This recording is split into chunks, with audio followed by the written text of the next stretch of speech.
প্রিয় ভাইয়েরা, আমি বলেছিলাম যে একদল খেয়ে গিয়েছে আর একদল খাওয়ার জন্য রেডি হয়ে আছে।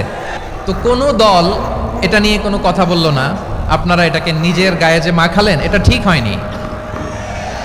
আর এই জাতীয় বার্তা যখন আমরা দেই, তখন যদি আপনি বলেন যে পারলে রাজনীতিতে আসেন, পারলে দল করে দেখান, এটা হইল? তো যশোরের প্রোগ্রামের এক ভিডিওর পেছনে আমাদের কিছু দিনী ভাইরা 6 বছর আগের এক অডিও ব্যাকগ্রাউন্ডে জুড়ে দিয়ে বিভ্রান্তি ছড়ানোর জন্য সোশ্যাল মিডিয়াতে ছড়িয়ে দিয়েছে। তো তাদের প্রতি আমাদের কোনো রাগ নাই, ক্ষোভ নাই, তারা হয়তো দিনই তাকাদা থেকেই করেছে। বিশাল মাঠ, আমি তো বাংলাদেশের অলমোস্ট অধিকাংশ জেলায় গিয়েছি, এই এমসি কলেজের ময়দানের মতো মাঠ আমার চোখে আর পড়ে নাই বাংলাদেশ।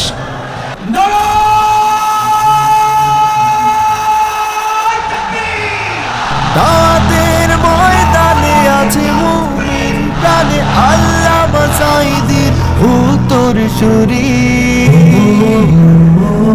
আজ হারি আজ হারি আজ হারি মিজানুর রহমান আজ হারি। সিলেটের আলিয়া মাদ্রাসার যে ময়দান, সেখানে দীর্ঘ 33 বছর 34 বছর সরাসরি কোরআন থেকে তাফসির করে আপনাদেরকে শুনিয়েছেন এই ভূখণ্ডের তাফসির জগতের কিংবদন্তি শহীদ মরহুম আল্লামা দেলোয়ার হোসেন সাঈদী রাহিমাহুল্লাহ।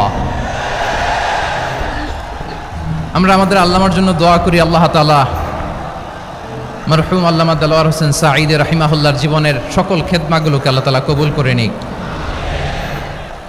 ওনার কবরটাকে আল্লাহ তাআলা কোরআনের নূর দিয়ে মোনাওয়ার করে দিক। আমি আরও সৌভাগ্যবান যে আমি অত্যন্ত নগণ্য ক্ষুদ্র একজন কোরআনের ছাত্র হয়ে কোরআন থেকে যা বুঝেছি, এই কথাগুলো যখন দেশ থেকে দেশান্তরে যেখানেই যাই শোনাবার জন্য লক্ষ লক্ষ দিনী ভাইরা সেখানে উপস্থিত হয়, আলহামদুলিল্লাহ। এবং যারা আসতে পারেন না, এরকম কোটি কোটি বনি আদম পরবর্তীতে সোশ্যাল মিডিয়ার কল্যাণে তারা কথাগুলো শোনেন, আলহামদুলিল্লাহ।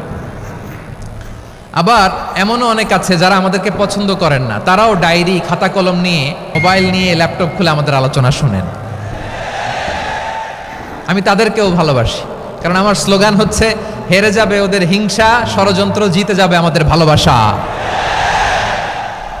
যারা আমাদের বিরোধিতা করে, আমাদের ব্যাপারে ঘৃণা ছড়ায়, তাদের জন্য আমাদের বুক ভরা দরদ আর ভালোবাসা আছে না নাই? কারণ ভালোবাসা দিয়ে যা জয় করা যায়, কঠোরতা দিয়ে তা পারা যায় না। তো যারা বিরোধিতার জন্য আমাদের আলোচনা শুনেন তাদেরকে ওয়েলকাম। যারা আমাদের আলোচনা আউট অফ কনটেক্সট নিয়ে এক জায়গার মাথা আর এক জায়গার লেজ জুড়ে দেন, তাদেরকে ওয়েলকাম। গত সপ্তাহে আপনারা জানেন খুলনা বিভাগের প্রোগ্রাম আমি দিয়েছিলাম যশোরে আদ্দিন ফাউন্ডেশনের উদ্যোগে। তো যশোরের প্রোগ্রামের এক ভিডিওর পেছনে আমাদের কিছু দিনী ভাইরা 6 বছর আগের এক অডিও ব্যাকগ্রাউন্ডে জুড়ে দিয়ে বিভ্রান্তি ছড়ানোর জন্য সোশ্যাল মিডিয়াতে ছড়িয়ে দিয়েছে। তো তাদের প্রতিও আমাদের কোনো রাগ নাই, ক্ষোভ নাই, তারা হয়তো দিনই তাকাদা থেকেই করেছে। কিন্তু তারা হয়তো বুঝতে পারে নাই এই যে রিসেন্ট আলোচনার ভিডিওর পেছনে 6 বছর আগের অডিও জুড়ে দেওয়া, এটাকে বাংলায় বলে প্রতারণা। কি বলে? প্রতারণা, ধোঁকাবাজি। এখনকার আলোচনার ভিডিও আর ব্যাকগ্রাউন্ডে এডিট করে লাগিয়েছে 6 বছর আগের অডিও। এটারে প্রতারণা বলে, ধোঁকাবাজি বলে। আর বিশ্বনবী বলেন, মান গশানা ফালাইসা মিন্না, the person who deceives us he is not among us. যে আমাদেরকে ধোঁকা দেয় সে আমাদের অন্তর্ভুক্ত নয়। তো বিশ্বনবীর এই হাদিস তারা মনে রাখে না।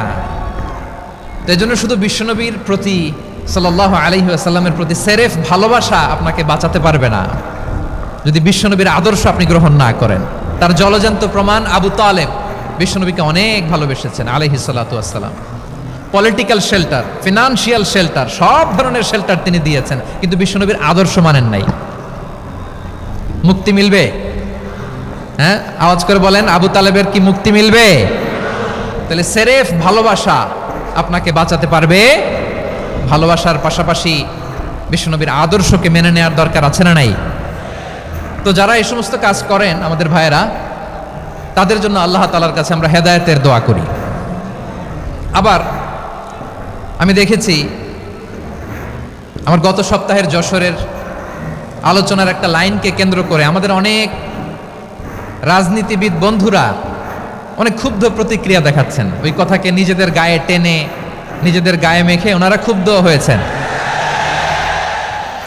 প্রিয় ভাইয়েরা, আমি বলেছিলাম যে একদল খেয়ে গিয়েছে আর একদল খাওয়ার জন্য রেডি হয়ে আছে। তো এখানে কি আমি কোনো দলের নাম বলেছি? বাংলাদেশে 48টা প্রায় নিবন্ধিত রাজনৈতিক দল, কোনো দলের নাম আমি বলিনি, কথাটাকে আমি জেনারেল রেখেছি। দায়ীদের বৈশিষ্ট্যই এটা, দায়ীরা জেনারেলি কথা বলে, যার যেই মেসেজ নেয়ার তারা সেখান থেকে নিয়ে নেয়।